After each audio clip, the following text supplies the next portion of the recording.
जय हिंद साथियों। आज हम बात करेंगे शुक्र जनन या स्पर्मेटोजेनेसिस के बारे में।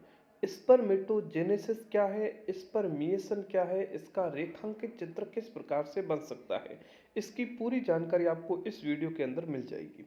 देखिए, सबसे पहले तो यदि शुक्र जनन या स्पर्मेटोजेनेसिस की डेफिनेशन की बात करें तो अपन कह सकते हैं टेस्टिस के द्वारा शुक्राणु का निर्माण होता है और शुक्राणु के निर्माण की प्रक्रिया या शुक्राणु के बनने की जो प्रक्रिया है, पूरा का पूरा प्रोसेस है, उस प्रोसेस को शुक्र जनन या स्पर्मेटोजेनेसिस कहा जाता है।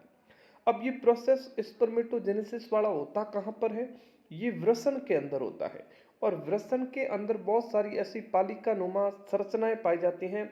उस पालिका के अंदर नलिकाएं पाई जाती हैं, उस नलिकाओं को कहा जाता है शुक्र जनन नलिका।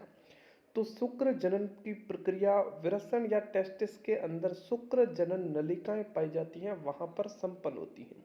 अब कैसे होती हैं, कैसे बनता है, उसके बारे में बात करते हैं। एक ये भी बात है कि शुक्राणु कब बनते हैं, तो जब शिशु परिपक्व हो जाता है। परिपक्व होने के बाद उसके अंदर स्पर्म बनना शुरू हो जाते हैं। परिपक्व होने से पहले शुक्राणु या स्पर्म नहीं बनते हैं। देखिए क्या होता है, सबसे पहले जो जनन कोशिका होती है जिसे स्पर्मेटोगोनिया कहा जाता है, और ये जनन कोशिका द्विगुणित होती है। इस जनन कोशिका के अंदर समसूत्री विभाजन होता है।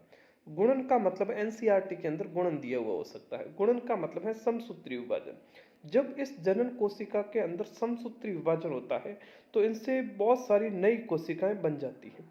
अब कितनी बार भी हो सकता है, एक बार, दो बार, पांच बार। तो सबसे पहले तो समसूत्री विभाजन होगा और समसूत्री विभाजन के दौरान ये जो नई कोशिकाएं बनती है, ये जितनी भी नई कोशिकाएं बनती हैं, इन सबको कहा जाता है प्राथमिक स्पर्मेटोसाइट या इसे बोलते हैं प्राइमरी शुक्र जनन कोशिका।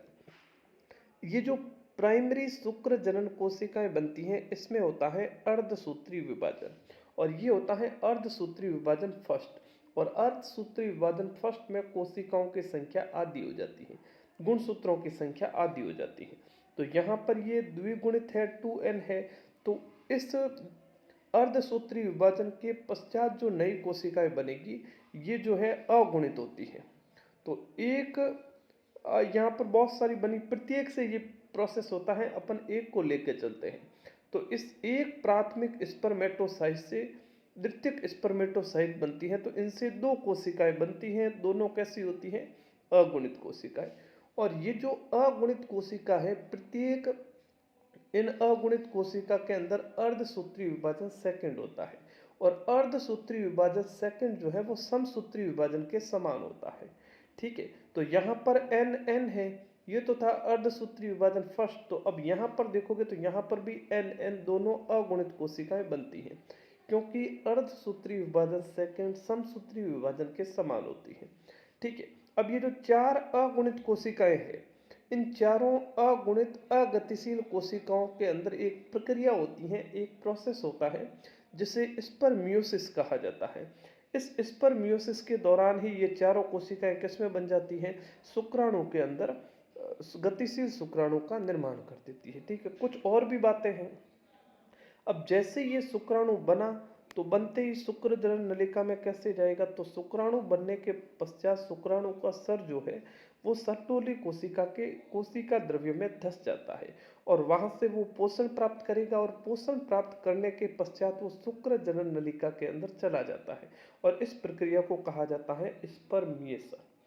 ठीक है, इसके अलावा प्रतिवीर्य स्खलन की बात करें तो उसमें लगभग लगभग 200 से 300 मिलियन स्पर्म पाए जाते हैं, शुक्राणु पाए जाते हैं।